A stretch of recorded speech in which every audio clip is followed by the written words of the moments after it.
the principal at the Hereford Steiner Academy. And he has a long connection. He was a class teacher many, many years ago. He's worked as an advisor for the fellowship. So thank you very much, Trevor, for coming to talk to us. And you have submitted some questions, which Trevor will try and address in his talk, but there'll also be some time afterwards. And I will be standing on the door at the end, and if you would feel you'd like to make a small contribution to Trevor's petrol, we will be very grateful. Thank you. Thank you, Trevor.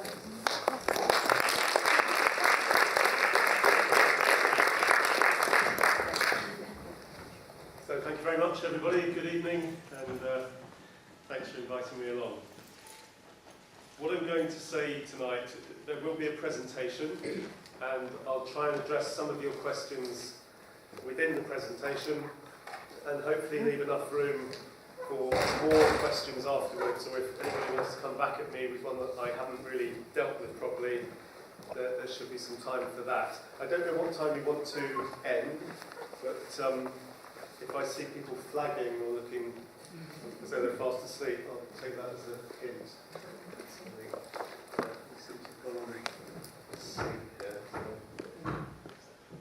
So I'll begin. Some of what I will say is highly likely to be inaccurate and subjective and judgmental, and hopefully there'll be some things that aren't like that as well.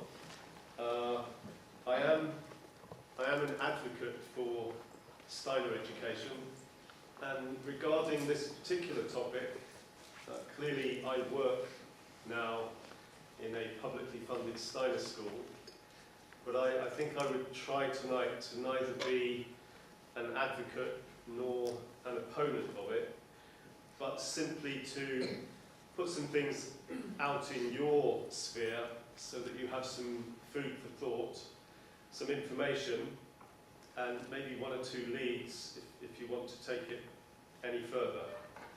So I guess I should declare at the beginning, though, that I think this is an opportunity for different things. It's an opportunity to broaden social access to this education. It's an opportunity to take part in the educational discourse of our times, and quite a few other things as well, which maybe we'll come to. I am aware that it's contentious, certainly in several places in this country. I'm also aware that education as a whole is quite a contentious subject. There are constant calls for reform, improvement, things going backwards, things going forwards, things coming round again. And so it's quite a strange, peculiar topic, unlike some other subjects you might be able to think of, in that it is, apparently in its very nature, contentious. So this public funding of Steiner education, it is simply one area of contention. Last week we had another issue that popped up with the reform of the GCSEs that will start in 2015. And so when we talk about points of contention and compromise, there are probably more than we might imagine. Anyway, we're beginning with this slide up here of this chap, and some of you will instantly recognise that person to be Emil Molt. He was I guess he was the sponsor, the founder, the owner of the first Freie Waldorfschule in the world, in Stuttgart, in the south of Germany. And in a way, it's interesting to think what would happen if Marlboro cigarettes tried to sponsor an academy or a free school today. They'd probably get a very short, sharp response from the government about bringing tobacco into this cultural sphere. Nonetheless, 90 years ago, that's exactly what he did, manufactured cigarettes, and he wanted a school for the children of his factory workers. So that's Emil Molt, and moving on. So this is what I'm going to try and address. It could be rather lengthy, but I will endeavour not to make it like that. And so here is the first Steiner free school in England. That's its title anyway. This is a little Victorian schoolhouse in Somerset. It's a village called Causley, and this is the interim site for the Steiner Academy, Frome, for the next year or so. And as you can see, there's not much to it. It's an interesting little building, and we're looking at it from the village church. So I thought it might be interesting just to do a little bit of history, just to try and, if you like, fill out the context of what we're talking about here, because this question of diversity within the publicly funded sector has actually got quite a long tail to it. And the attempts of Steiner schools to get some form of recognition from governments has also been going on for some time. So we'll have a look quickly through this. Way back in the 1980s, there was something under Margaret Thatcher's government called City Technology Colleges. And this was an attempt to break away from the orthodox state model. And there was one near attempt at the Brighton Steiner School to become a city technology college. It almost got there, but it didn't. And around about the same time, there was a wave of new Steiner schools opening up, some of them in England, some of them in Wales, Scotland, so I haven't put them all up there.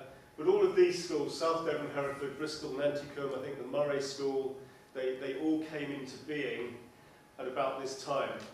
And of course, this school has been here for many decades, and it's one of the first group of schools.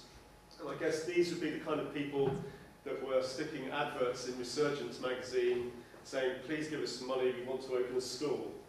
So that's that one. And then the 1990s, something called Grant Maintained Schools. Again, the same drive really to try and bring a little bit of choice, independence into the state sector. And then we had the new Labour government of Tony Blair and this large programme to open up academy schools in firstly in cities and then in areas of social deprivation, and then it's really branched out from there. And so that was 2000, and after nearly 10 years of negotiation with the new Labour government, September 2008, not a free school, that policy didn't exist then, but under the Academies programme, the Hereford Waldorf School, that had been there for 27 years, it went through this transformation, it went through this process of change and became a publicly funded school, a Steiner Academy. So that's getting on for 5 years ago now. And then this new government, this coalition government, they rewrote the academy legislation without really changing it in great detail. And the first year, just 24, 24 free schools opened. So it's a very modest beginning. And last September, a further batch opened. And it's beginning to pick up speed a little bit as the coalition government goes through its life. And so in the coming September, 100 more will open. So the one in Frome is in that middle category, the 55. And the Steiner Academy Exeter, that will be one of the 100 opening in September that's coming. And I'll say a bit more about the future when we get there. So I'll just throw a few photographs in so it doesn't get too tedious. And this is the Hereford Waldorf School undergoing its process of change. So this is the first stages of the hall being built. It was around about £9.5 million capital spending that went on new build, demolition and refurbishment to complete the site. And there we are on one of the very, very few nice days in the entire building programme. And there's the framework of the hall going up. So, I suppose one point I wanted to make somewhere here this evening is that when Steiner schools began in the 1920s, they were regarded as radical, and maverick as well. And two of the reasons that they were regarded as unusual, different, whatever you want to call it, was firstly they did not agree with corporal punishment in schools. And so they were dead against that way of thinking and refused, largely speaking, refused to go in for that. The other thing that was radical was the idea that you could teach boys and girls together in the same room and in the same school. So these were quite distinctive way back when. And I suppose if we were to ask today, what's radical about them today? Because some of them have been going for some time, and so it's an interesting question.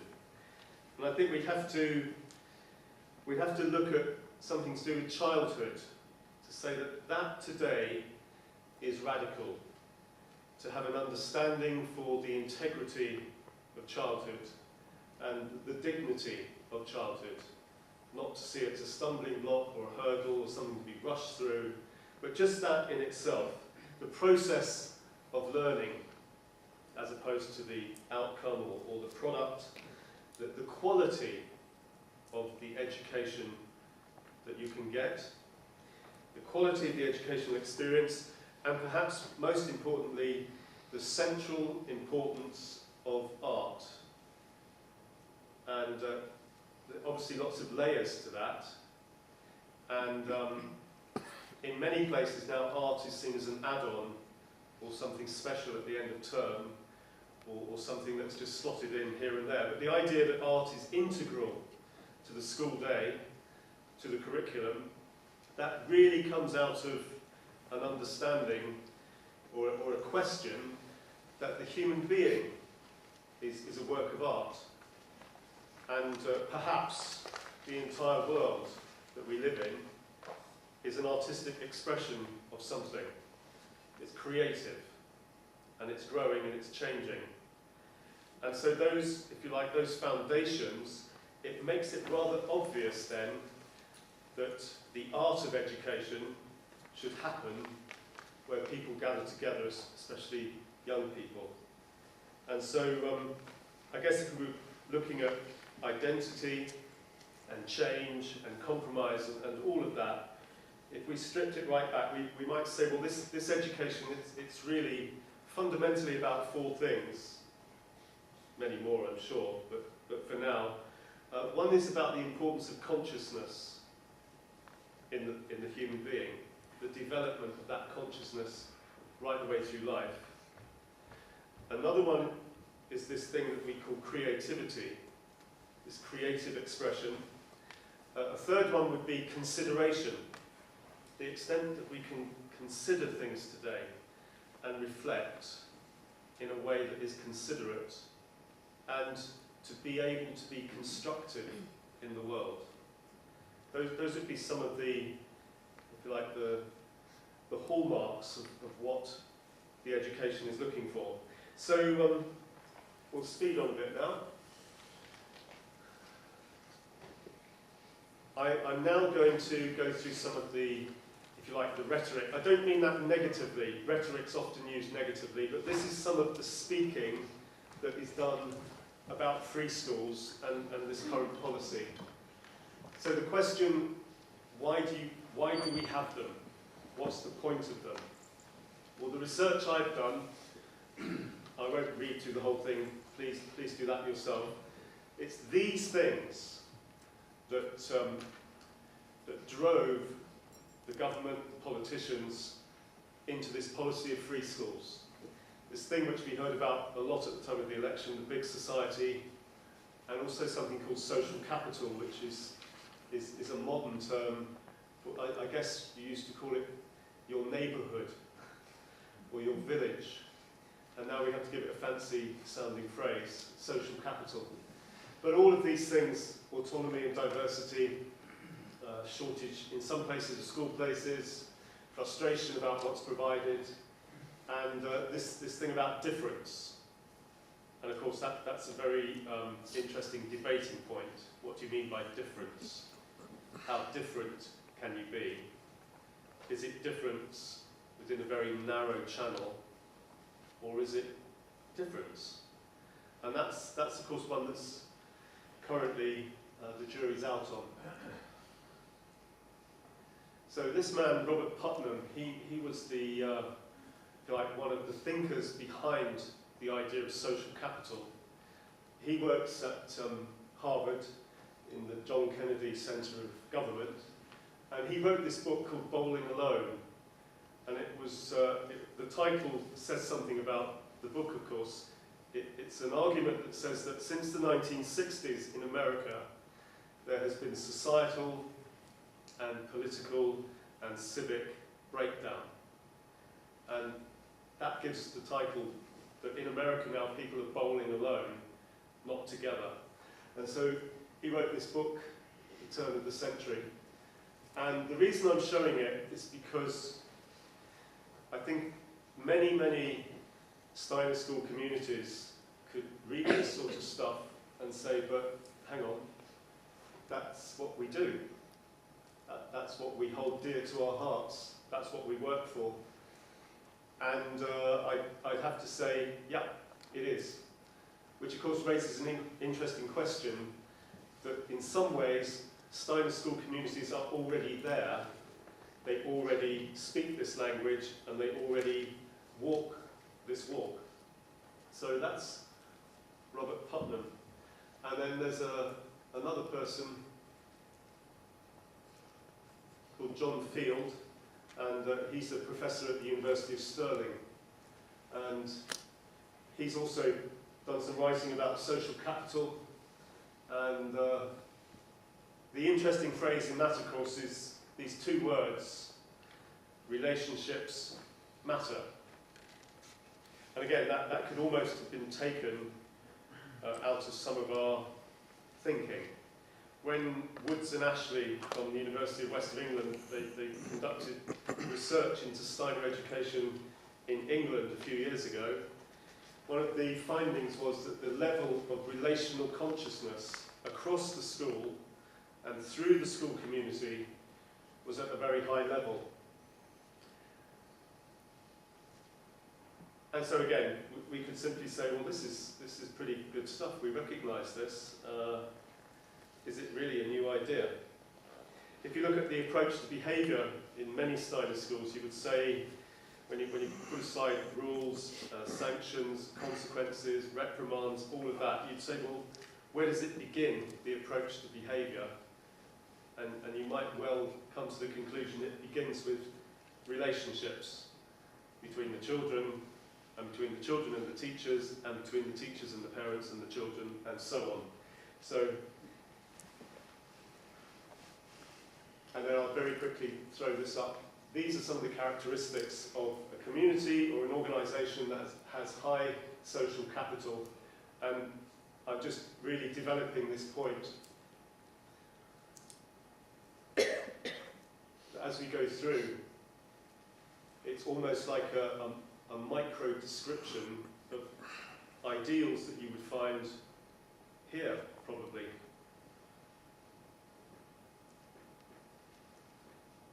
And there's a bit of social capital at Hereford last May. Can't believe it was sunny, but it must have been. So we have some May dancing going on there in a field by a stream just off a view of the buildings. So, moving on. A bit more rhetoric. This comes directly from the government now. This is their promotion of free schools.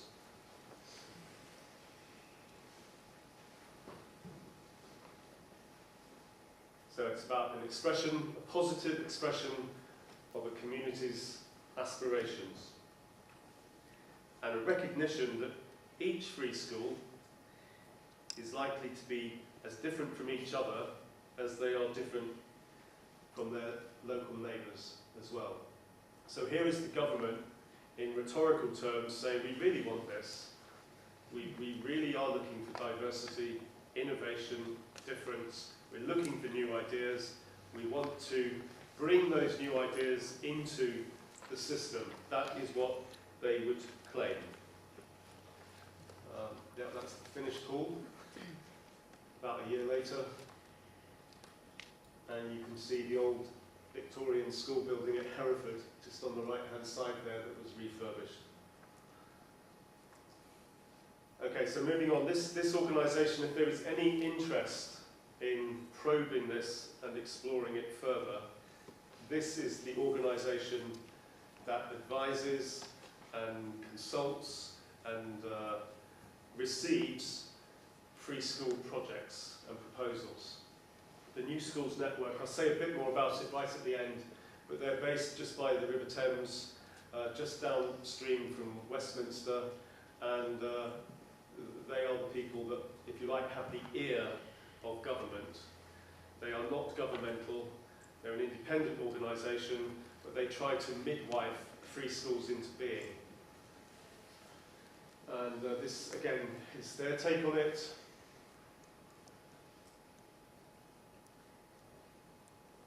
Don't be put off by barriers that you assume might be there. It's for all kinds of different people, charities, international organisations, groups of parents, groups of teachers, networks of schools, that would be the Steiner Schools Fellowship. Yeah, that would be their take on this. So, moving on, getting into a little bit more detail now. This is something that Steiner said at some point during his travels, and it's interesting because I think you could apply that to Steiner schools as a whole, and you could perhaps apply it to publicly funded Steiner schools in England at the moment, because of course, apart from rhetoric and people promoting them, there are misunderstandings and there are certain myths about the whole thing, which I will now try to address in some way.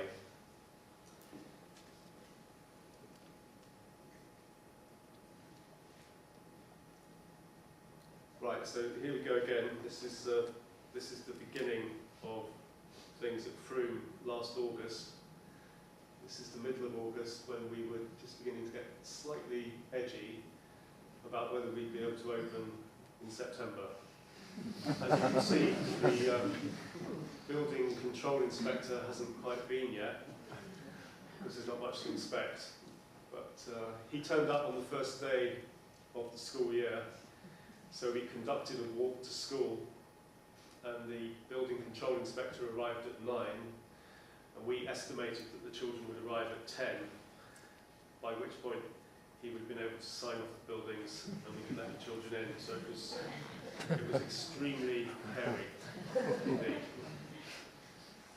Okay, so the story so far, just to paraphrase it, 2008 Hereford, Frome, Exeter, and we've just heard, of course, that Bristol has been given the go-ahead for September 2014. Interestingly, the schools in brackets were turned back. Leeds, Lancaster and London. And I was at a meeting yesterday where I asked about that. Is there some agenda about the Southwest? What's going on? Is it that the person that deals with it lives in the Southwest? And the answer was no, it's simply the quality of the bid, the proposal.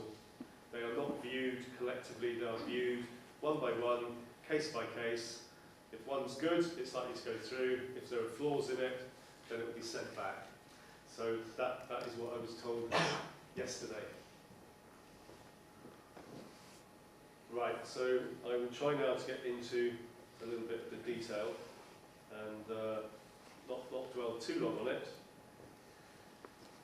Firstly, the National Curriculum Programmes of Study in all free schools are disapplied, or they are parked, if that's what the school wants. So there is no request or requirement to teach the national curriculum in any free school in the country. And that is said repeatedly by government. So what does that mean for Steiner schools? And at the weekend, I was having a conversation with a colleague from another school, and they said, yeah, but what about eurythmy? You're not allowed to have that, are you? Well, yes, we are. It's on the timetable. Yeah, but you're not allowed to pay the teachers, are you? You have to get the funding from somewhere else. No. The budget is the budget, and governors are free to allocate the budget as they see fit. And so Eurythmy definitely was at Hereford and is at Frome and can be. Form drawing, no problem at all. The kindergartens until Rising 7, fine. The main lesson model, the main lesson concept, no problem. The class teacher, subject teacher model, fine. We may have some questions about it, but as far as outsiders looking in are concerned, if it's effective and it's working well, no problem. ICT, at Hereford, the phrase was that it was up to the teacher's professional judgment when ICT would be introduced. And the compromise, if you like, or the commitment, was that the students would be ICT literate when they left the school. And in Hereford, that was at 16, that they would be literate in computers and all of that jazz. So that was, if you like, a commitment that was made in the funding agreement. In terms of testing and assessment and things like that, we'll come back to that in a moment. Right, now, I could give a whole talk on this, but I'm not going to. It is a real thicket. A lot of questions came in about it, and I will try to address some of those questions. The idea is that it should be fair and egalitarian, and there is an admissions code that is set down in law, so it has a statutory power behind it, and it's really to promote inclusion and local children and local families for local schools. And of course, having said that, in Hereford and in Frome, the admissions arrangements only apply when a class is full. And so until a class is full, it remains open to people wherever they come from. So there is no catchment area at the Frome School or the Hereford School. There is no demarcation. But interestingly, some academies and free schools, in their criteria, they are setting out certain boundaries. And so it's possible to introduce into your admissions criteria that you will prioritise, you will have at the top children on free school meals. They would get first shout if that's what the governors choose. At another school, they may identify geographical areas that they wish to prioritise in terms of admissions. And that is now happening for some secondary schools. They are looking at primary schools and circling them and then saying, in our criteria, we would like to prioritise this geographical area, this one, and this one. So those things, they do have a reality to them. In terms of the whole admissions process, though, it is one that has to be unpacked quite carefully. So what I would say is that class sizes, that's negotiated with the department before agreements are signed. And at Hereford it's 26, at Frome it's 26. It didn't have to be, that's how it is. And so what we have in Hereford and in Frome, we have full classes right through the school. And we have waiting lists as well. We have admissions appeals. And in the case of the Frome school, one year group has gone over its number. And the reason for that is that when the small Steiner school the Meadow School closed down, virtually all the children who were of the right age were able to get a place in the school in Frome, and there were just a small number of children that did not get access because the class had hit 26. So those families appealed, and they appealed on the basis that their children had always been at a Steiner school. That was all they knew, all their friends and their siblings and all the rest of it. And so they were successful in their appeal, and so one-year group is currently running at 29 as opposed to 26. Just one thing on the admissions appeal panels, that these are not under the control of the school. They are not under the control of the local authority or central government. So they are panels of lay people who are chosen and trained as independent panel members, and it's their job to hear an appeal, listen to the school's argument about refusal, listen to the parents' argument about admission, and then weigh up the two arguments and make a decision. The decision is binding on the school. It has no right of appeal. And so that is an issue about which there is little control. And in all the admission appeals I've been to, in every single case, the school has won its argument, and in a small number of cases, the parent has also won the argument, and so there are two winners, and at that point it's handed to one or the other. So there's that. What I will do, which I think might be more helpful, is that I have the admission arrangements for the school in Frome with me. They are also on the school's website, but I will leave them here so that you can read through what are the criteria if a class is full, rather than run through the whole thing now. But it's certainly an area that deserves careful study. Okay. The other question which came up repeatedly was this, I will paraphrase it as this. How do we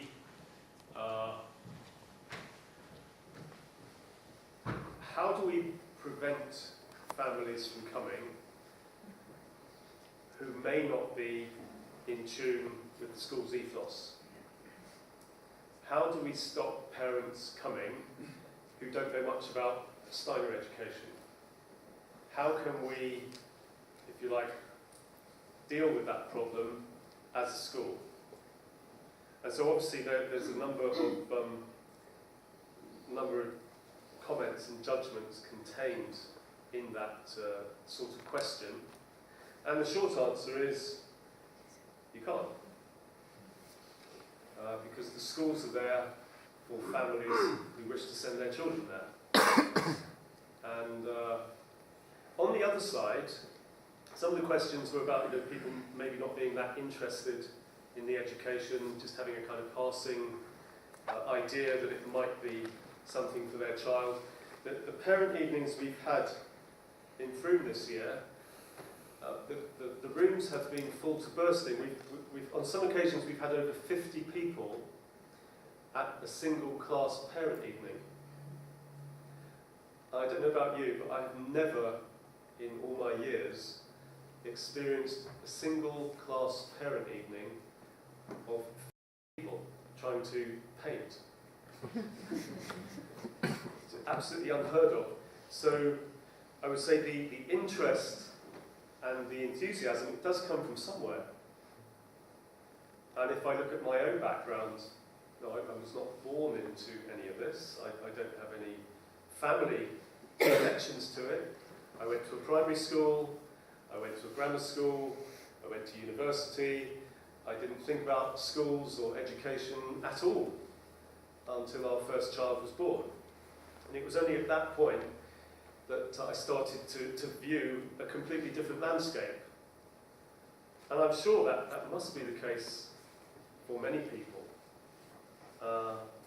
Because underneath that, I suppose it's reasonable to expect that there's a certain level where we have shared values. And so that's a good starting point, I think. And this idea about broadening social access and reaching out to the wider community, yeah, it's a challenge, and it can be, there can be some misunderstandings there, but there can also be misunderstandings with people who are deeply of the faith and wear all the right cloth. It's not one or the other in my experience. And you can say exactly the same thing about pupil behaviour. You can say exactly the same thing about respect, learning, academic achievement, that none of these things are formulaic. So if people are expressing an interest because their child is currently unhappy, or is not managing, or prefers to do things at a different pace, or is autistic, or is more drawn to music or movement and dance, then I think all of those things are legitimate grounds for investigating other forms of education that make sense and are of quality. So we maybe come back to that in the discussion, but I just wanted to also say the next heading, attendance levels. The national expectation for attendance at primary school level is 95%. And for secondary school, it's about 93, 94 point something. When I arrived at the Hereford school, attendance was running at 89.8%. And so this does create an issue that may not exist here, but I have a feeling it does exist in some other Steiner schools. That the focus on attendance is somewhat different. It's partly to do with how illness is viewed. It's partly a lifestyle choice as well. But that is an area to be wary of, attendance levels, because in terms of the department and Ofsted, low attendance means the children don't want to go to that school. That means it can't be a very good school. So it's quite a shortcut, but that's how it goes. Attendance levels have the potential to turn on a warning light. And anything below 93, there's a bit of an issue there when inspectors come and look. In terms of the pupil role at Frome, I was thinking about this on the way here. I would say that about 60 to 70% of the children have not had Steiner education experience before. They are new to it. There are currently 135 on roll. There's another full intake in September with a waiting list. And in terms of special educational needs, that's another area that is very fertile for all sorts of different figures being bandied around. So I can just give you the facts on that one. There are 24 pupils on the SEN register at Frome. That's 17% of the school population, and that is just about bang on what you'd expect in a primary school of that size. 3 of the children have statements of educational need, and so there's additional funding that comes with that because of the difficulties that they have. And 3 of the children have life-limiting conditions, and so they have acute or chronic medical problems that have to be watched very carefully. And most of those children are within the SEN register. So that's a little bit on attendance. But please, and SEN, please don't think I've finished with it, because I'm very happy to respond. This is a very big one. A very big one indeed. And it's one that we are currently grappling with as a schools movement, as a small group of publicly funded schools, and in our own individual situations. And it's partly to do with the top one, because the national curriculum is no longer needed, but the residue of the national curriculum appears in the assessments that the children are expected to do. And of course, when your children and your young people do GCSEs, they are doing Key Stage 4. of the national curriculum. That is the level of exam at that point in the national curriculum. So this is a more tricky one, and I'd just like to, just very quickly, is this too much detail, by the way? No? Okay. Because as I say, it's not everyone's cup of tea. But I'll just give you a quick run through of what we have negotiated thus far with the department. So I hope that some of you have heard of the EYFS. That's the Early Years Foundation stage for children up to 5. And it's all connected with their well-being, their welfare, and also their academic learning. Phonics, a certain amount of mathematics, and things like that. So it's early formal learning.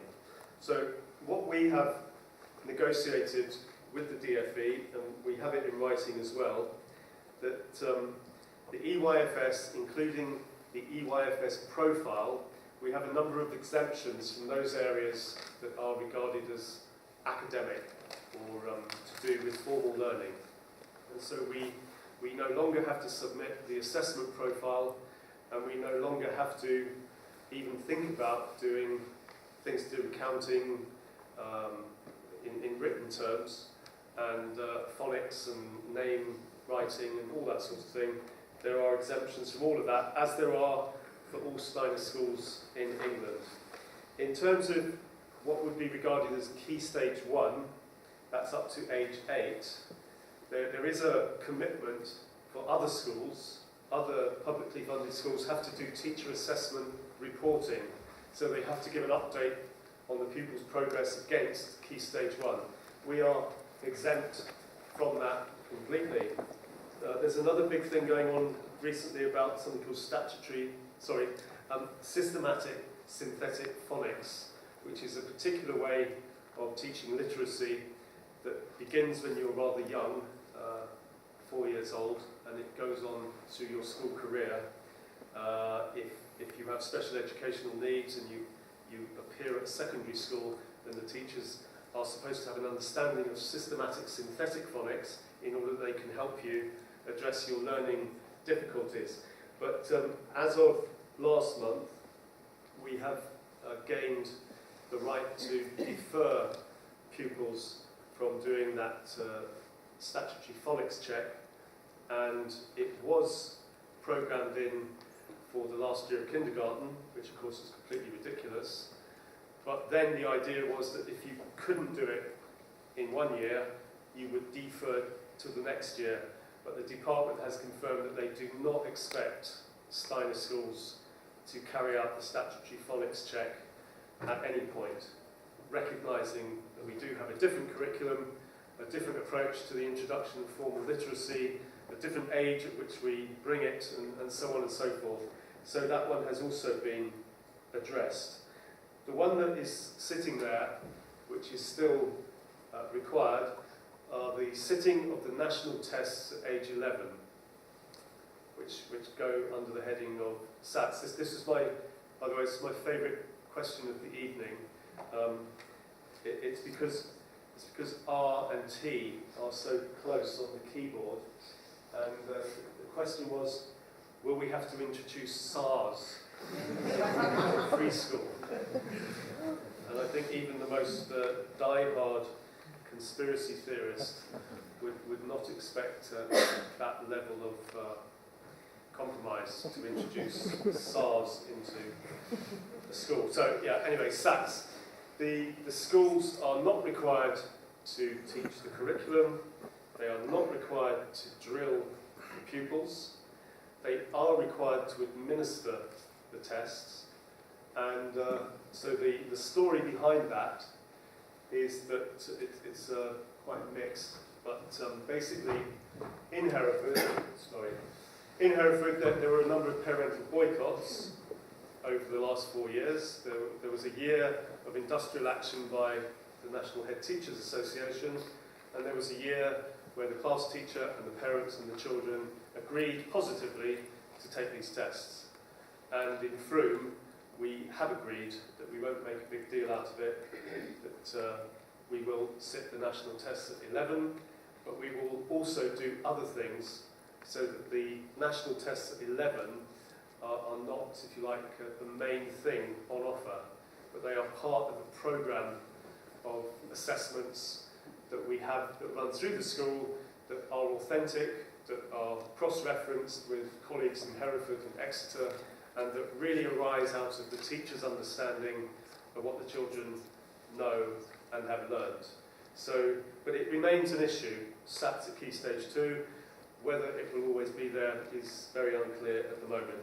And then at 14, the reporting of teacher assessment data at 14, that is also exempt for publicly funded Steiner schools. And then of course at Key Stage 4, that's when we collide with the national exam system, and that of course is where Kings Langley, Michael Hall, Elmfield, Hereford, do they make a compromise? We take them 1 year later here. Yeah. Yeah, it's interesting, isn't it, that it's not really regarded as a compromise. It's entering into the national exam system. And there are moves in Europe and in some places in this country to try and develop our own diploma that would be accredited and recognised and would carry value. And that, of course, is quite a radical idea, and will probably take some time. But that would be a way of preserving the curriculum and the approach in full measure. But it may be that GCSEs and A-levels fit very comfortably here, in which case it's not a compromise, is it? It's what you do. And of course, that changes. So that's a point to bear in mind. If you're thinking, well, what will the government do next, and what if? 3 years ago, we were being told incessantly, there are no GCSEs, A-levels going out, we're all doing diplomas. From 14 to 18, students will embark on a diploma, they'll do it at level 2, level 3, and so on and so forth. There'll be hairdressing, bricklaying, science. The employers, the trade unions, the government, they all signed up to it, and then it just dissolved. And of course, the GCSE story, it's moving around all over the place at the moment. So you just cannot say things won't be interfered with. Because your GCSEs have just been interfered with fairly substantially from 2015. Yeah, this last one, QTS, just to say a very quick word about that. There is no requirement in a publicly funded Steiner school or in any free school for teachers to have qualified teacher status. There are 2 positions that must have qualified teacher status in a free school. One is the role of SENCO, Special Educational Needs Coordinator, and the other one is the designated teacher who is responsible for looked after children or adopted children.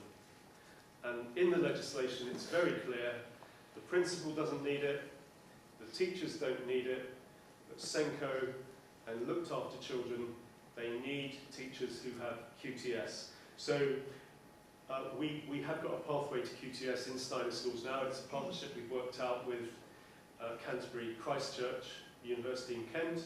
And so there is now an existing pathway. I was on it last year, so after just 25 years, I managed to get qualified teacher status last July, along with 2 or 3 colleagues at Hereford. And this year in Frome, one of our class teachers and one of our kindergarten teachers is doing this school-based pathway to qualified teacher status. So I'll just drop that in now. Funding. Okay. There were a few questions about funding. So let me try and address those. There is no rule or obstacle that says parents may not contribute money and that schools may not raise money. And of course, schools up and down the country ask their parents to contribute in many different forms, either to keep the school running or to give the school extras. So many, many state-funded schools are asking their parents for money. So there is no problem with continuing to contribute money and to fundraise millions, if that's what you're able to do. So that's not a problem. I think 1 or 2 of the problems are these, that the model of Steiner education is quite expensive compared to the ordinary state model. And that does need to be borne in mind. I'll give you just one practical example of that.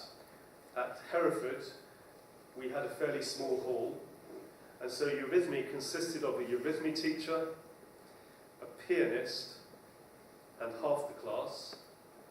The other half of the class were working with class teacher and teaching assistant. So there's up to 5 people covering one lesson there, which is quite an investment, and is one example of how what we do and what we choose to do and the different subjects that we bring in and the different specialists we call on, that can be more expensive. To give you some idea, in Somerset currently, for every primary school pupil, and of course that would include the children at my school, it rounds off in crude terms at around about £4,000 per head. That of course doesn't include capital investment and things like that. That's operational running costs, 4,000 a head. And I checked this morning that in this county of Hertfordshire, last year, a school with a sixth form provision, there was a per capita figure of £6,500. So that's how the numbers look in very bold terms. So a school like this, with a sixth form provision in this county at this time, you're looking at just a shade under £6,500. And if you just have a primary school in Somerset, you're looking at something like 4,000. And then, of course, on top of that, you get extra funding for state-limited children, you get extra funding for children on free school meals under something called pupil premium funding. And so there are other pots that the budget builds from, and then of course there is the capital budget, which for Frome is around about £7 million once the building work begins. Somebody else asked me a question about lead-in costs, and I can't give you any detail on that. All I can let you know is that Exeter, when they were given the go-ahead, they were given a budget of about £300,000 to get things ready, to do the project management work, to have the meetings, go to the places they needed to go to, do recruitment, do advertising, do open days, finance person, etc., etc. So hopefully that gives you some idea of that. But we can come back to it. Oh yeah, there's class 3, Old Testament, Noah's Ark, and all the rest of it. We see here Stockmar crayons, and we see here mercurius paper, and we see no civil servant saying, no, you can't have that. It's too expensive. We buy it. Where are we now? Okay, I won't spend very long upon this slide at all, because it was really just to get a little bit philosophical again and to say, you know, there are many issues around us today, whichever level we look at. Some of them are these. It's quite ambiguous, I think, the way the state behaves in terms of autonomy, regulation, and so on and so forth. It's not quite clear what's going on there. There's the market, of course. we're in a global race.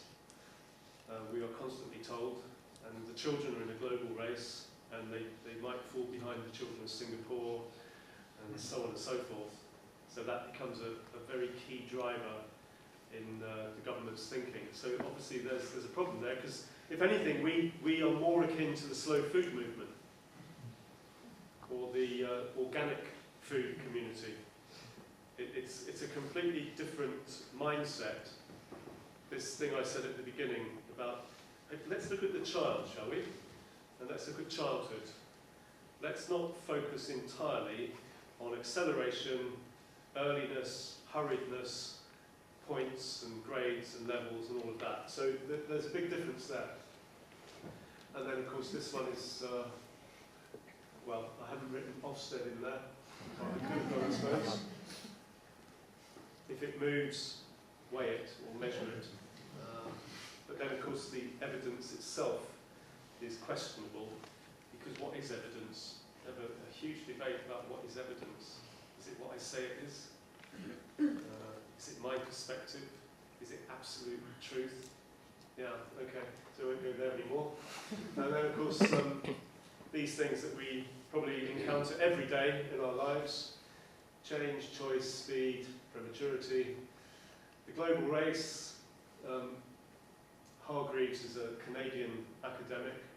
He spoke about the fact that our world is very fast, it's very compressed, and it's very complex. So really, do we want to start that young, or do we want to do something else? And lastly, this is Schumacher, who a few of us have probably read. All of this is not meant to sound gloomy or melancholic. Solzhenitsyn, giving his Nobel Prize speech for literature in the 1970s, gave this warning: watch out, we get ill because of superficiality and hastiness.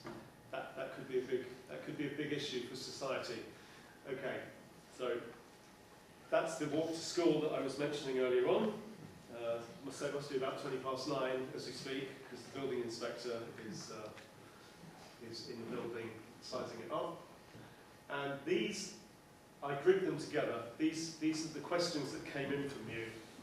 Compromises on the curriculum, catchment area admissions, class sizes. We haven't looked at leadership and management yet, which we can do.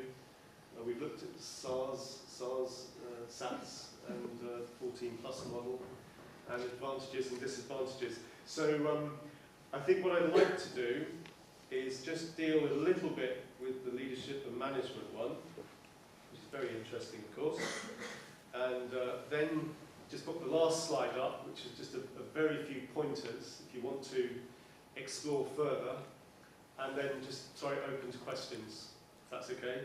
So, yeah, leadership and management and the college. This is much discussed in this country, and funnily enough, it's much discussed in Steiner school movements all over the world. Wherever you go, this question is somewhere on the agenda. What is the college? What role does it have? And so on and so forth. And this thing about having a head teacher, well, we identify ourselves by that. We don't have one. We don't do that sort of thing. So that is one of the compromises, or one of the requirements, because governments do not deal with groups. I mean, it's quite interesting, I think, that if you look at how things get done, then things get done by individuals. And hopefully those individuals are working together. But amorphous groups usually don't do things. Individual people do. So this is something that would have to be addressed. The idea that you would need to have a principal, that the head teacher is non-negotiable in a state-funded school. There has to be a reference point. There has to be someone to head for if it goes wrong, if there are problems, if there are complaints, if there's an exclusion, if there's an employment matter, if there's a project, if there's somebody to talk to out there, somebody to talk to in here. It's all of those things, I guess. What's interesting, though, is that the question of leadership and management is not one that can be hived off. Because, of course, you need it everywhere in a school. There is no corner of the school in which you do not need leadership and management. And the school benefits from having leadership and management in every single corner. So that's not the issue, I don't think. The degree to which leadership and management is exercised in the classroom speaks for itself. Nobody is deferring to a head teacher at 10 o'clock in the morning when they're wrestling with fractions. And so this whole idea of responsibility, again, it's not something that is anything to do with hierarchy. It's shared and it's distributed. And that, of course, sounds, I imagine that sounds very weak to people that are into consensus and working together in a group, or college deciding, or college has said that. That must sound very weak. But it's not really meant to sound like that, because in my job, all I do is have responsibility for the whole school. But I cannot have responsibility for that lesson. It's just impossible. And I cannot have responsibility for that fundraising event, or that staff room, or that colleague. It's just utterly impossible. And so the way in which, if you like, leadership at the school is done is in this sense of being, having a view of the whole thing, and also, firstly, assuming the task of using your will to make it operational, and also having the permission of your colleagues to have the will to make it operational. And of course, the minute we start talking about leadership, there are various negative connotations that come up about power and forcing people to do things and using your willpower, something sort of like that, you will. But of course, one of the people that used to talk a lot about the will and the mystery of the will and the dynamics of the will was a Hungarian man called Georg Kulevind. And he would sometimes refer to the fact that we can talk about will as being something hard and harsh and forceful and getting things done, but we can also talk about helpful will, and we can talk about generous will, and we can talk about soft will. And so I think this whole area of leadership and management and groups doing things and individuals doing things, I think that does need to be looked at very carefully so that we don't fall into, on either side, don't fall into stereotypes and caricatures. So the direct answer to the questions that came up is that there is a college at Hereford. It does not really get involved in decision making. At its best, it works as a research organ for the teachers collaborating in the pedagogy, and the management and the strategy is done outside of that body. But then if you say, well, who's doing that then? Oh, it's him, and it's her, and it's him, and it's the principal. All of those people are on the College of Teachers.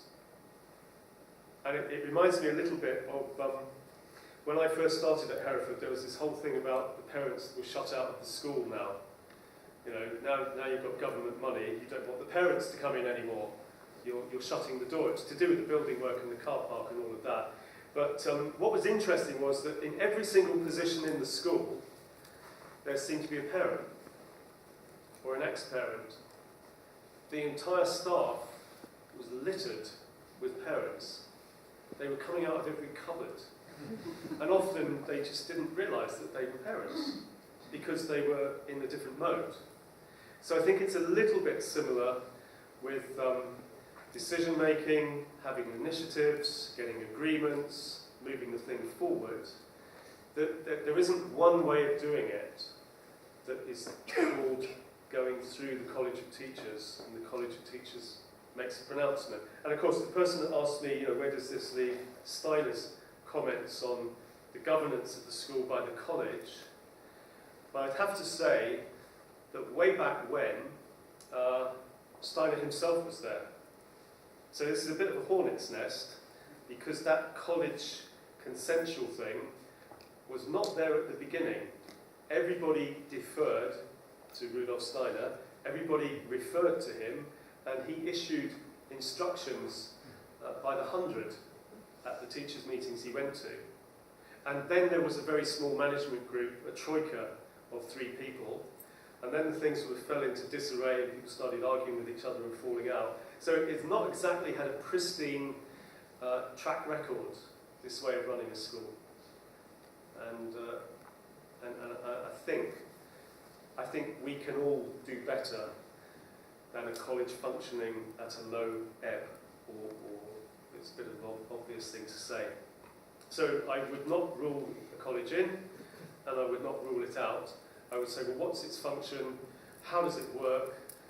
What impact does it make? What does it look like? What does it feel like? And of course, that would be for the children, for the parents, and for the colleagues. What does it feel like? So that's that. Do I do this? Yeah. So finally, this one. I'll go very quickly through this because I was in London yesterday meeting with the director of the New Schools Network. And so this, as far as I understand it, is factual.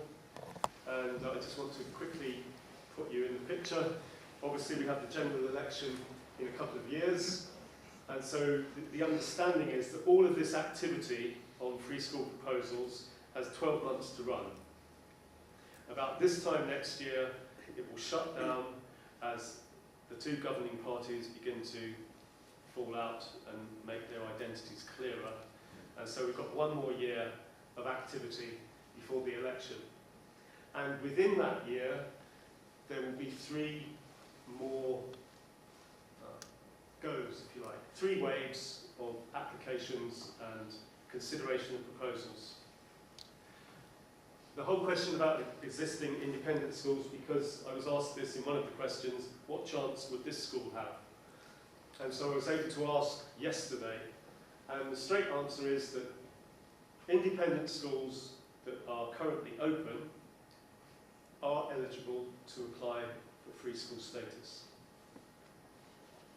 Every free school is a new school, but what that means is it's a new school to the public sector. It doesn't have to mean it is a brand new school that has just been created. So in other words, independent schools, there is a channel to go forward and ask the Department for public funding. The criteria are slightly different. And so any school going through that route would be asked to prove parental demand. Let's just check that this is not a school that is failing and there are people running away from it. So a check on parental demand and also a check that it's not going broke. So it would have to demonstrate its financial plan and its financial sustainability. So those 2 things, but apart from that, again, to come back to the nub of the policy, it's new ideas and effective innovation. That's how the government sees it. So the director of the New Schools Network is Natalie Evans. That's the website underneath. And finally, the Labour position, which has been outlined in the last 48 hours, which you have to approach with care, I think, is that these free schools would stay open. The freedoms would be extended to all schools in the country, in England. So all schools would be able to bin the national curriculum, and all head teachers would be able to demonstrate lots of freedom and innovation and all of that. So that's the Labour position. They have said something about QTS being obligatory within 2 years in the last couple of days. I'm not sure whether that's legally possible because of terms and conditions and people being employed without QTS. So that there may be difficulty seeing that one through. But yeah, it's a little bit like it was with the academies, where the Conservatives were very, very reluctant to say, okay, this academy thing, we'll carry it on. And so they changed it and called it by a new name. It became the free school legislation. And so that's a little bit similar now with the way that Labour are positioning themselves. And as regards who the government is in a couple of years' time, that's almost impossible to say, of course, right now. So, I'll finish there and ask you whether you have any questions, or if I have not addressed something that you were expecting, please go for it.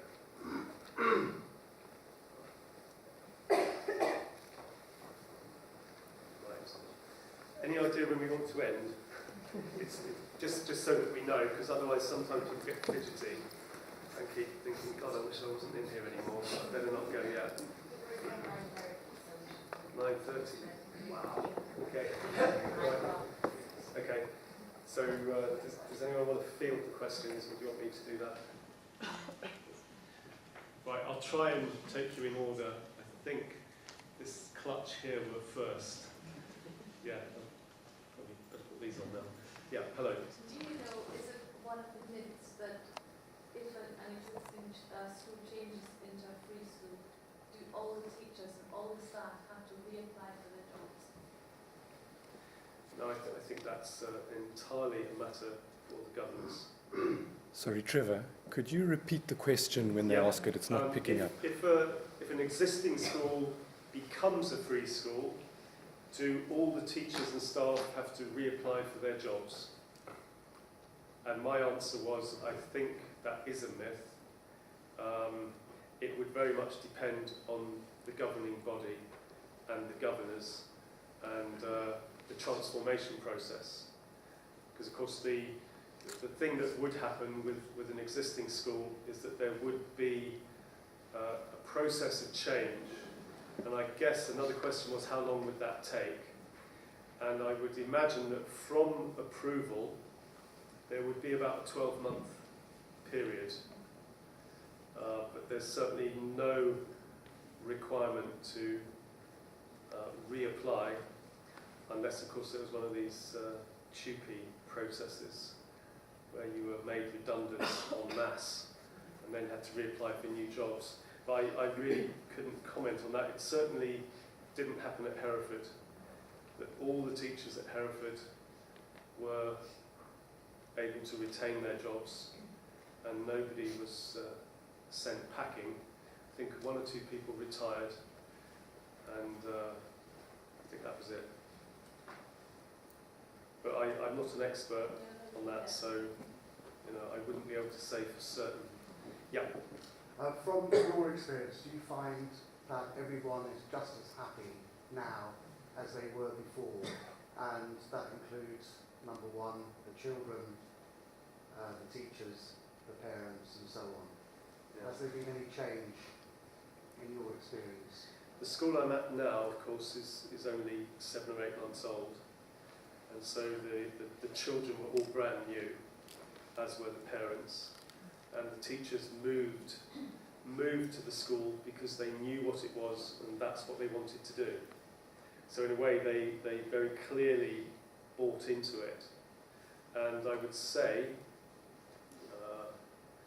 as we speak, there's an incredible wave of positive feedback from parents that they report that their children are feeling really good about the school, and the teachers are working really hard. It's a very difficult situation.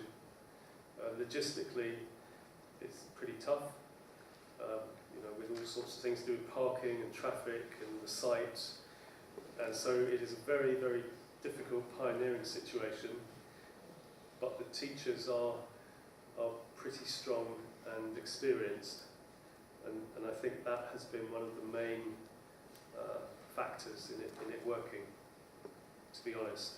At Hereford, I would say that the parents were feeling marginalised for a couple of years because they were used to crawling all over the school. The playground was the car park at the beginning and the end of the day. It filled with cars. And then, of course, when the building programme started, and the health and safety and the contractors and all of that came in, we did have to say, look, we can't have this anymore. You literally can't park on site because the whole place is being taken apart. And so that led to a certain disaffection. I think that is, that's healed now, and there's quite a strong Friends Association that is now active. I think with any process of change, there are going to be people who don't like it, or people who get fed up with it, and people that move towards it because it is different.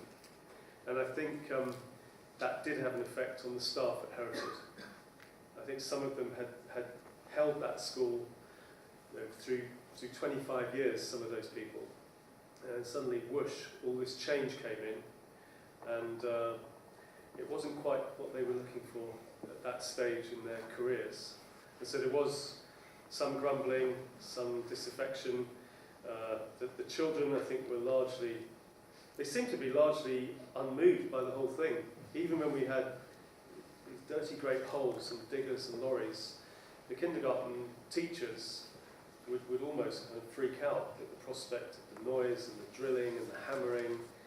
And the children, they would just be at the fence, completely and utterly absorbed. And of course, the whole of their play was completely transformed by what they were looking at. And they went down into the big hole where the hall was built, because that's where all the plant is stored underneath. So it's impossible to tell, isn't it, what the children made of it, but I think they thought it was pretty good, actually. So yeah, a bit of a mixed picture, I would say. Yeah. Yes? My sister's a director of one of the academies in London, and what seems, from what I understand by what she tells me, is, or what I make out of what she says, is that ultimately you can do what you want as an academy. However, results matter. So, for example, you don't have to have the national curriculum, but at SATs, they'll see the results and they want the whatever percentage. And if they don't, they'll come down on the head mark or the principal. Then what do? Therefore, put pressure on the teachers or in their directors who then have. So I'm wondering, you know, what would happen in the situation where your students are facing with the SATs, not having done the national curriculum, and then let's say they don't do well. Yeah. There'll be a lot of pressure. Do we pick that one up? Yeah. It's about the SATs question and pressure Just that, to... GCSEs, A-levels, Yeah. and it goes on. Yeah. Because she's experienced this. Yeah. No, I think that is a real dynamic in some, if not many, academies. Right from when we were negotiating for the first school, it was made very clear that we would not be able to meet national expectations at 11. That the curriculum did not coincide. Because of course, when we say the national curriculum's gone, you don't have to do it anymore, it's not quite true, because people still talk about key stage, they still talk about level, and all of those things. And we don't talk key stage, level 4, reception year, we just don't do it. So that's why the dialogue with the department and with Ofsted is an absolutely crucial part of this whole thing, because we have to take them through a learning process. That the results at 16 in Hereford were 22 points above the county average, and I think about 10 or 15 above the national average. And for 2 years running now, the school has been awarded for the number of students getting A or A star in all their 5 GCSEs. So what happens is that it appears to be fast asleep in the kindergarten, and of course we hope it is, and it appears to be fairly dreamy in the primary school, and we hope it is. Plasticity of thinking, mobility, narratives, metaphors, all of that. And then of course it kicks into that other gear in adolescence. And so this is difficult for officials to take on board, that it's okay for the kindergarten children to learn like this. In fact, it's very good. And it doesn't matter if at 11 the children are a little bit off the pace compared to down the road, because at 14 the teachers are already reporting that the levels are on a par and going ahead, and then at 16 they are significantly ahead. And that follows right through, as you will know, into further education, higher education, first destination. That this way of approaching the learning process, it doesn't leave things out. It puts things in slightly different places, and it offers a different menu. I agree with you. So that's the task that, and now there are 3 of our schools. We now have a bit more voice. Hereford, while it was on its own, was always an anomaly, and it could have just been dismissed. Well, we've tried that, it clearly doesn't work, finish. But now there are 3 publicly funded Steiner schools, soon to be 4. It's not so easy to say, well, this is an anomaly. This is a group of schools that have a distinctive difference, and they're telling us about it, and we're learning about it. And of course, the government does not want free schools to fail. It's a flagship policy. And it is, I was told yesterday, we were asking, are there other free schools out there that we could partner with that have the same sort of issues that we have, in that we really don't have the curriculum, we really don't do the assessment, and so on and so forth. And the woman thought for a while, and she said, no, there are no partners out there. You are unique. Because everybody else at some point goes back to Key Stage 3 and that language. So it's quite an unusual position to be in. That in an environment where everyone's trying to be different, we are very different within that different environment. And that's why I chose the Steiner's system for my son. Yeah. My concern is, if this was to become a free school, is will it be compromised? Mm. And to what extent, as far as, somehow will we get too caught up in the political game as tends to happen out there? Yeah, I mean, I don't think that question, I can't answer that question in a way that satisfies it for you. I suppose I would say Sorry, there what was are different sorts of compromises. And although they may not exist here, for some schools out there, the very act of survival brings tremendous constraints. Can we keep the school running for 1 more year? That's a pretty hefty constraint. That's quite something to disturb your meetings and your sleep life, and you know there are other constraints out there. I'm very encouraged by what you've been saying. Well, I'm certainly, don't get me wrong, I'm not trying to sell this at all. Because I'm aware that this is an existing school, it has a fantastic heritage, it takes students right the way through, and I'm sure they do, I know they do extremely well, and I've met them and I've met colleagues here, and so it does a fantastic job.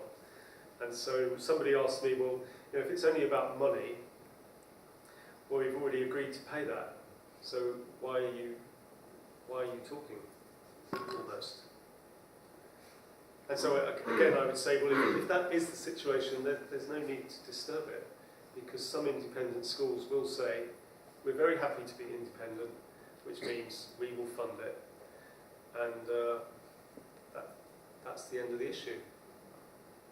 As I said at the beginning, for me, not me as a school, but my interest in it was about getting into the educational discourse, and I know that there are 135 children and 70 or 80 families in Frome that now access Steiner education that simply couldn't access it before, and our open afternoons, you know, we only get 26 cars on site, and every single one we've had, we have waiting lists for the next one.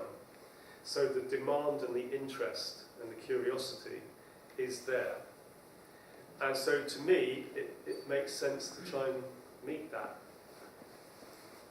But it is early days, and it is, you know, in some senses it is a project.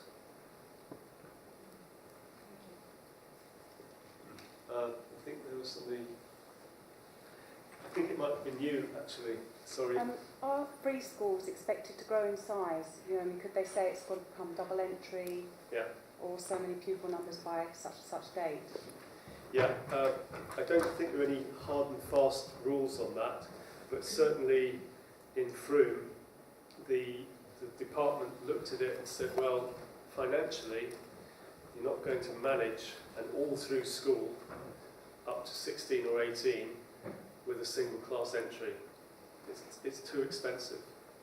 There are no economies of scale.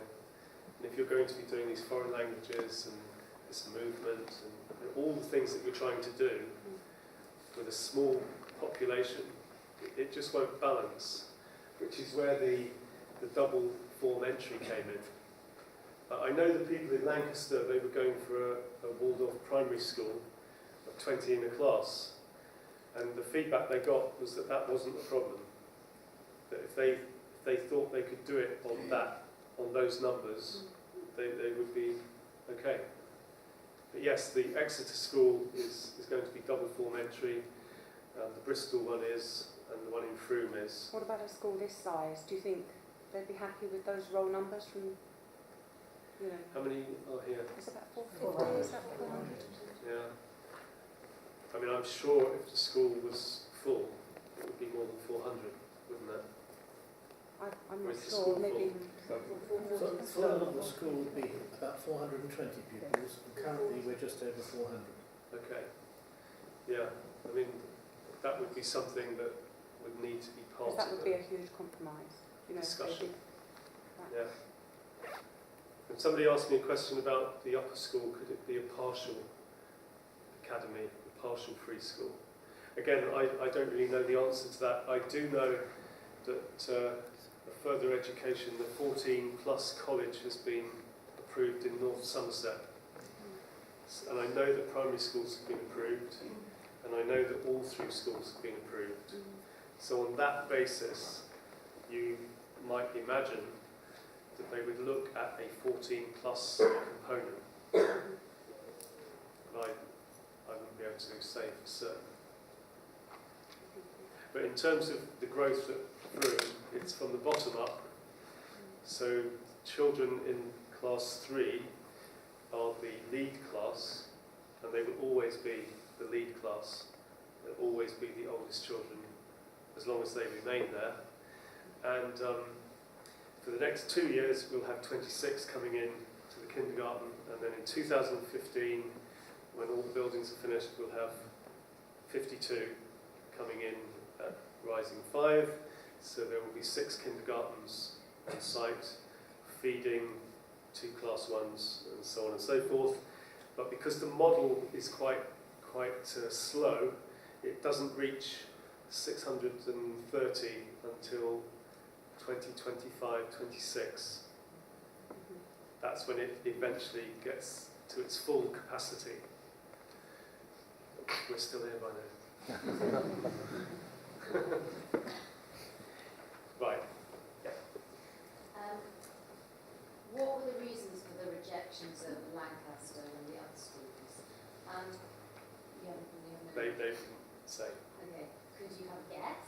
And also, what might be our struggles to get free school status for this school, being very established, both from the government's point of view and also our struggle as a very established older school from within? What do you think our issues are going to Yeah. be? Well, I think there'd be huge issues from within. Resistance. Yeah, Yeah. without a doubt. Because change is upsetting and disturbing, as well as being exciting and kind of a form of relief. So I think that would be a major problem to build the constituency that wanted to bring it about. I mean, I think, I don't know this school that well, but I'm just kind of saying that's how it's likely to be anywhere. Unless the idea came from within, the very heart of the school. That's interesting, isn't it? Where is the very heart of the school? Perhaps ask the children. But then I can imagine a situation in which you might have a gung-ho bunch of teachers saying, hey parents, this is what we want to do. And then the parents might go, oh, hang on a minute, that's not quite where we are.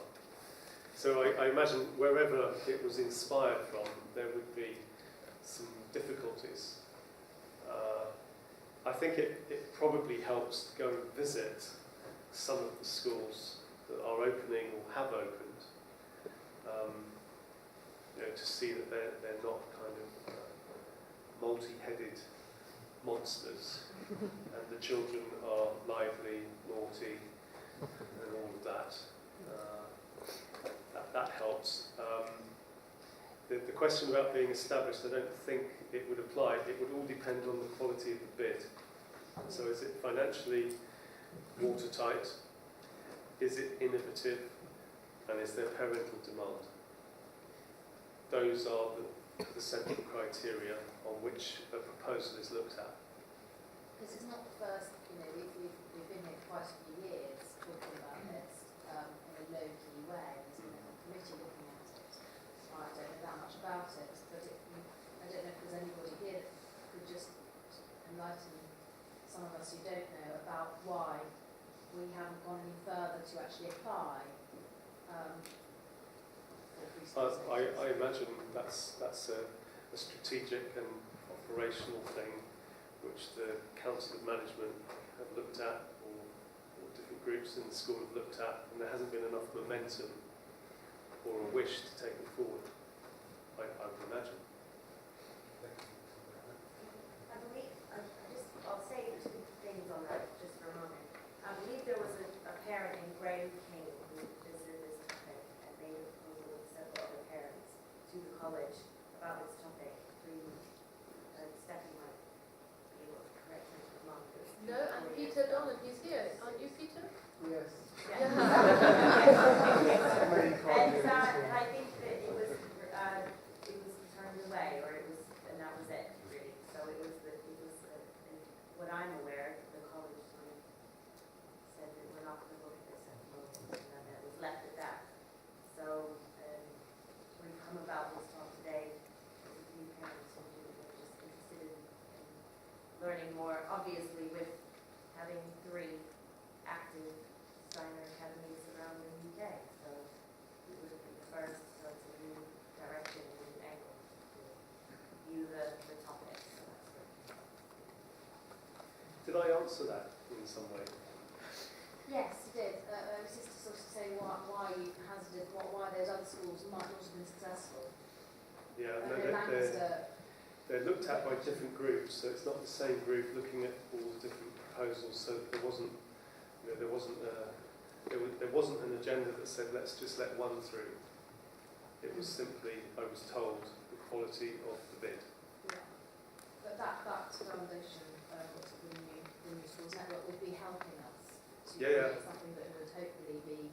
If you go on their website, there are handbooks, there are checklists and things to do, and there are people to come and they're working really, really hard to keep up with the pace at the moment. Yeah. Yes, at the back, near the back. Yeah. Sorry, I don't know any of your names, so. That's all right. You said that you were able to accommodate most of the children from the Meadow School into your current school. Yeah. Are you able to prioritise families who have been in a Steiner school, who've moved into your area, and also children of teachers that you employ in the school, or is there a scenario where those children may end up having to go to mainstream schools because you are not able to give them a place?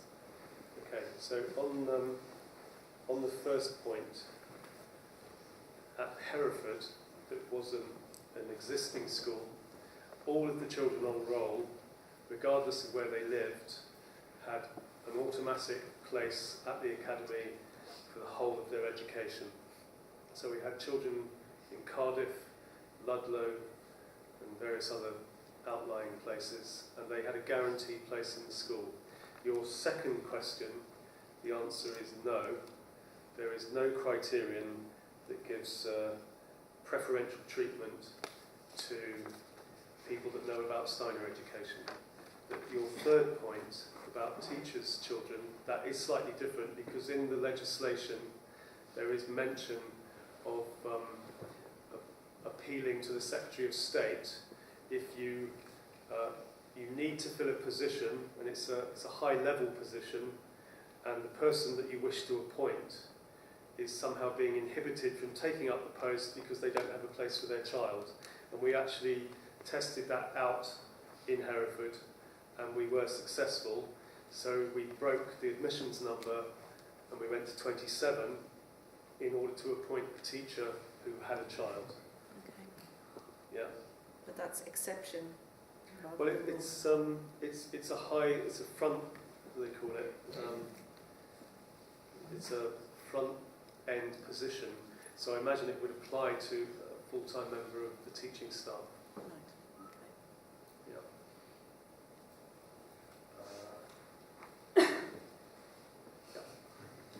Going back to the SATs, how do the teachers explain to the 11 years old that they're going to sit an exam they haven't been prepared for? They talked it through over a period of time, and they agreed that they would have a go. It sounds a bit balmy, I know, but they did that. They had a very, very strong relationship with their class teacher, which I think was pivotal in it going this way.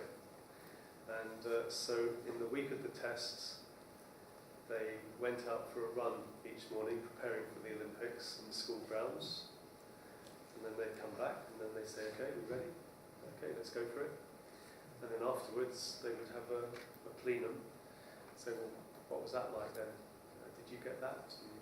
And then at the end, the class teacher did a little research project with the children.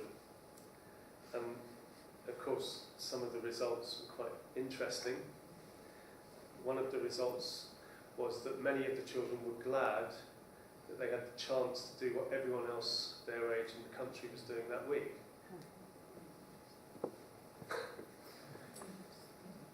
And that they found it an interesting social exercise to be able to talk about it and discuss it. It seemed to go extremely well, and the parents were pretty hesitant at the beginning. But the way in which the class teacher guided them through it, it was a very positive event actually. And he wrote up the project and he wrote up the feedback from the children, and the English was absolutely where you'd expect it to be, meeting national expectations, and the maths was exactly where you'd expect it to be, a bit down at that point, because the syllabus does not incorporate the material that you find in the national curriculum. You don't look very convinced by that. Sorry? Did you want to come back at me? Say something else? Does it sound like a fairy tale? Well, yes, but what about, if they fail or anything? How do you deal with that at 11? Because the way we educate the children is for them to be so confident, by the time they get to 16, when they take the GCSE, they're ready for it. But at 11, there isn't that kind of preparation for them to be sitting exams and being able to receive the result. I have to say, it resembled a weekly maths test. There aren't, you have to take the clock off the wall and remove things that might influence the children in taking the test, but they sit at their desks together. The teacher asks them not to talk and be quiet. He conducts the test, or she conducts the test.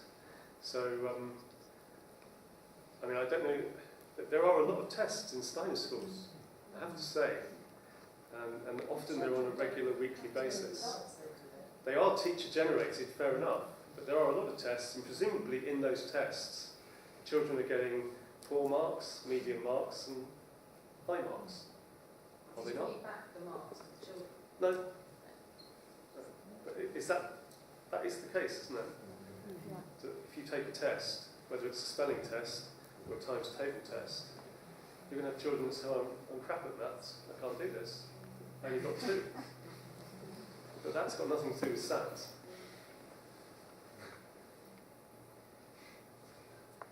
Yes.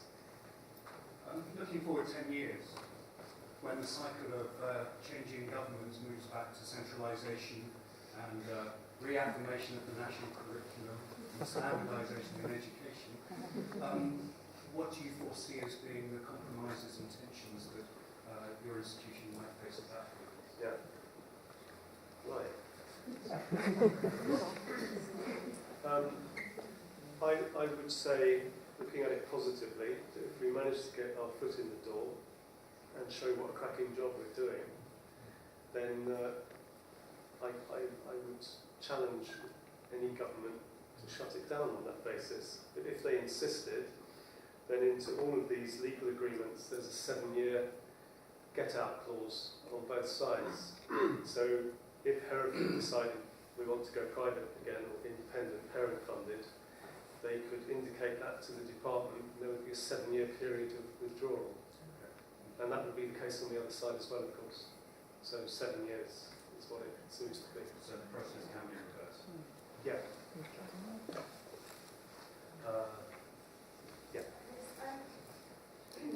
I accept that the financial element is an important issue, and also the fact that widening education to a larger community is also really valid.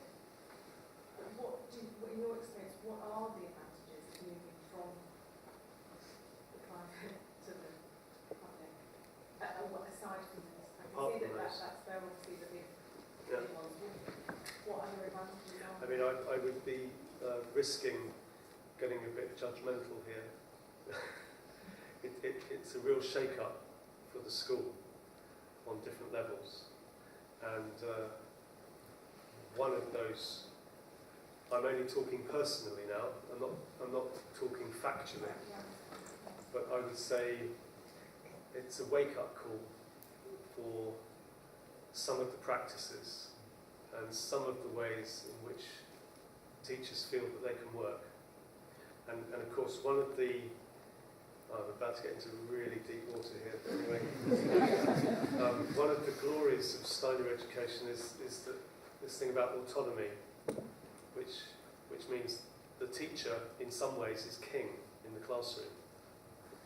And when she leaves that classroom, they meet other monarchs, other kings and queens from other classrooms. But the way in which that really encourages collaboration and working together, I'm not sure if it maximises the way in which teachers can help each other develop and improve and share their practice. So I personally, as opposed to speaking the law, would say that it is a stimulus to professional development and curriculum research and simply being involved in a wider educational scene. I mean, the whole question about ICT, of course, that's another massive question. And it's so easy to either say, we're going to have loads of that because it's brilliant and it's modern and it's becoming more and more user-friendly for children. You just have to do that now and it does amazing things. And you can have the whole of the world on there. It's really easy to say that. And it's really easy to say, this is absolutely dreadful for children. And we must not have it in our school. We must not let them anywhere near it until they are 14, 15, 16. And they're walking through the door with their iPhone. Which is, in some ways, it's an odd situation. That they're probably on the computer at home, they're probably on the laptop, they're probably doing video games, and not all of them, but certainly some of them. And some of them will have iPhones from 11 or 12 years old, I would say. So you're dealing there with polarities. And I think it would be much healthier if a school said, well, we're not going to buy it lock, stock and barrel, and we're not going to just reject it utterly, but we are going to be truly open-minded about this, as opposed to thinking that we're being open-minded. And we're going to take the context into consideration. We're going to take the individual pupils and their needs into consideration. We're going to differentiate between IT as a teaching resource and IT as an educational learning resource. And we're just going to see, where are we with this thing? Rather than take it on or reject it. So at the moment, in Frome, we have taken the decision that the classrooms will have an IT potential from class 6 onwards for the teacher, and to enable individual children to have access to IT if we consider that to be helpful. And then the approach will be more like a computer science approach, whereby there's a social, historical, cultural context to computers. There's a whole history and geography behind them, let alone physics and everything else. And we need to learn about that process rather than just having these gadgets that appear from nowhere but are totally invisible as regarding how they work. You just can't get at them. To actually approach it from these Raspberry Pi things where you actually learn to put a simple computer together so that you understand something about what goes on inside, and to sort of do it in that way and to locate it in a historical context of cave paintings and Gutenberg and all the rest of it. But I think the big problem is that it is so pervasive in society, and to be able to deal with that at school is quite important, even if you haven't got it in the classrooms. I think you will still need online safety sessions for parents when their children are 10 years old or 9 years old. Because when we ran them at Hereford, we initially thought, what do you think? About class 6 or class 7? And we'll get someone in to talk about the harmful effects of computers and going online and all the rest of it. And it transpired that it was too late. They'd already done it. So the trick is to do it in class 3 and class 4. So this is the environment, this is what happens, this is what's going on at the moment. Be informed, because your children know much more about this than you do.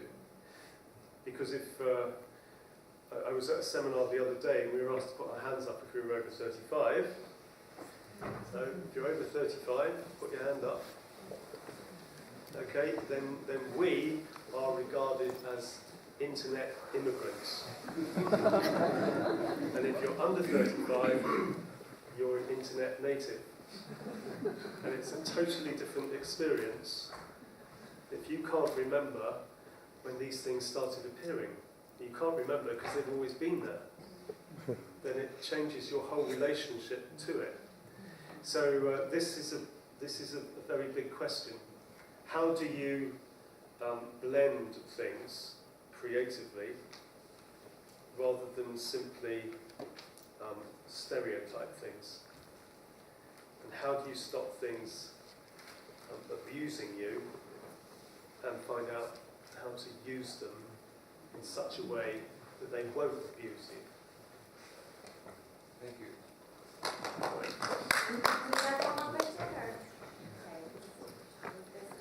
Sorry, there are a few more, so I'll try and short my answers. 9:25, just... Okay, Sorry. I'll be back. Yep. Yeah, I just wanted to say that first off, I think that, going back to the two questions here, you talked about your social access, and that's absolutely paramount. However, I contend, and I'd be interested to know your views on this, that it would be sensible maybe to retain some independent Steiner schools in addition to having a whole raft of state-funded ones. Because none of us knows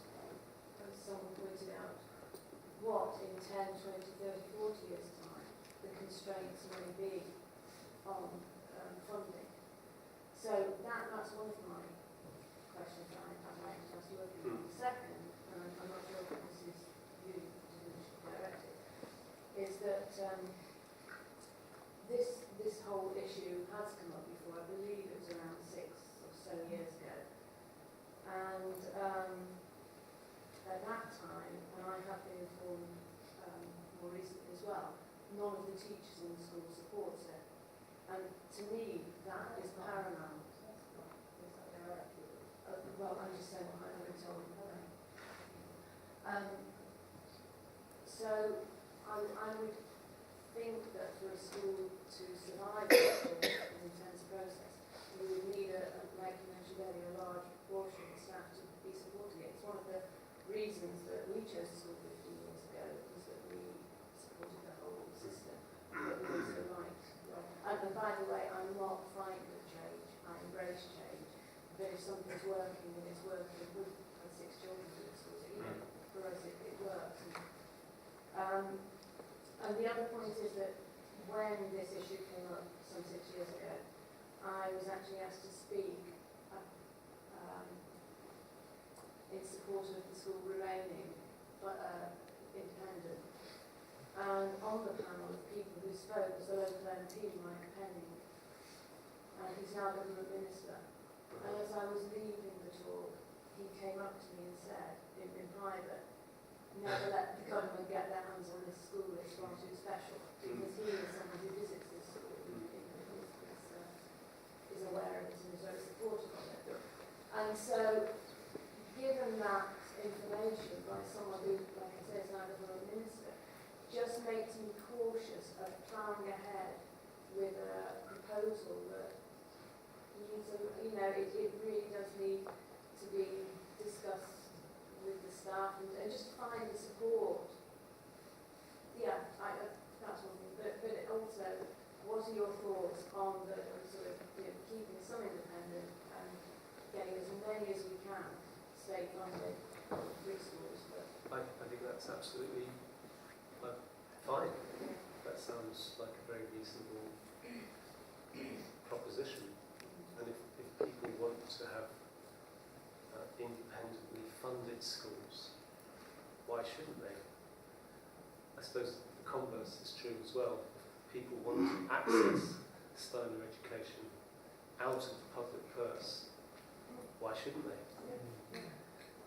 One of the interesting things about some of the groups around the country, which I find interesting, there's a group in Stroud and there's a group in South Hams, and these groups are being spearheaded by ex-pupils of Wingstones and the South Devon School who now have children and cannot access the education. And I think that's an interesting slant on all this. But yeah, it does lead to quite a lot of heartache and pain and disarray as well. I know the people in Bristol are going through it right now because they've sort of fallen into this, whether you're for it or against it. I think you can be for it. Yeah. It's to do with money. Yeah. The privileged can afford it, and the others who want to be here can't. And you see the heartache and the pain when they have to leave. And that's what this meeting is all about. I think. It's as clear as that. It's the haves and the have-nots. It's people who want to be here who can't afford it. So we need some money to come from somewhere. The bursary fund's not strong enough to support the demands for everybody. That's the point. Could you say something briefly about salaries? Would it be advantageous to both teaching staff at the school and the non-teaching staff? Okay, then very briefly, the teachers at Hereford were being paid £14,000 a year, regardless of how much experience they had and how many years they'd been there. Their salaries were £25,000 when the school changed. the whole question of salaries is in the hands of the governors because the national conditions of pay and pensions does not necessarily apply in free schools, and so there is that freedom to set your own terms and conditions, and of course that can fall one way or another. I mean, without sort of going into too much detail, I would say that it depends whether you're talking about having enhanced payments for additional responsibilities, for length of time you've been at the school, whether you head a department, or it would all depend on that. But at the moment, we're in that sort of 26,000 for a kindergarten teacher, class teacher, as it stands at the moment. And because we're in opening and setup, we've had to be a little bit conservative because we don't know where the money is going to be spent because things are coming out of the grass all the time. But at the moment, that's quite a comfortable figure to work with. Yeah, and of course, what you also get is automatic entry into the teacher's pension scheme, which is 14% by the employer, 6% by the employee. So it's quite a generous pension package. Yeah. Yeah, just to clarify from earlier, we had this small group of parents a number of years looking into it, and it was not so that they came to college with the proposal and college rejected it. It was that out of their own research, and I know Graham King very well because he was a parent in my class, that they themselves actually found, well, maybe this is not something we should be doing at the moment. Yeah. Secondly, the college view at present, and we reviewed this, I mean, not longer than 2 years ago, when we actually went around the college circle where each individual college member spoke about this. Because we do take the subject very seriously. At that time, we all felt that we would not want to go that route at present. At the same time, being very open and very interested in seeing what happens around us, what happens in the various other schools where things do take place, and really keep an open mind to that. So it is not that the school is closed towards that. At the same time, in a way, a personal touch to it. And it was interesting to hear what Mike Penning said. This complete distrust in the political system. At the same time, also what you referred to earlier, it has come to me now to realize that I've been here so long that I am now meeting ex-pupils who have children and who can't send the children to the school here because of the financial issues. So we, as staff, as teachers, it is a very living issue, a living question. That is not something which we're not aware of. I think it is a big topic for us, ongoing. Yeah. So that's what I say. I think it's only fair to Trevor now that we and leave it on that from a teacher speaking on behalf of the college, which is exactly what we want to hear. That the college is willing to continue to look at this and visit this topic. My name is Linnea, and I am a parent of a pupil in class 1. I'm a newer parent. My daughter only started in January, and I can't afford to send my son to kindergarten, so this is a topic that's very close to my heart, as to many other parents that are in this room today, and others who couldn't make it today. I have a couple of forms here, your name, email, if you want to keep in touch with some of us parents, and I'm going to formally ask the school if we can start a mandate or a small group that will continue on behalf of the PTFA to visit this issue. Clearly there's a 12-month sort of deadline that we've got now before the new government, so we need to sort of see if this is even realistic or whether or not we kind of need to wait and see if it's something we need to visit once the new government is elected in 2015. So all those things will be discussed within our Yahoo group, and if you feel like you can contribute to this and really want to get involved on a bigger level and perhaps be part of the mandate within the school, then write yes here in this space. But I'll leave 2 of these out by the door, and I would appreciate it if you could sign up if you're interested. Thank you. Thank you very much.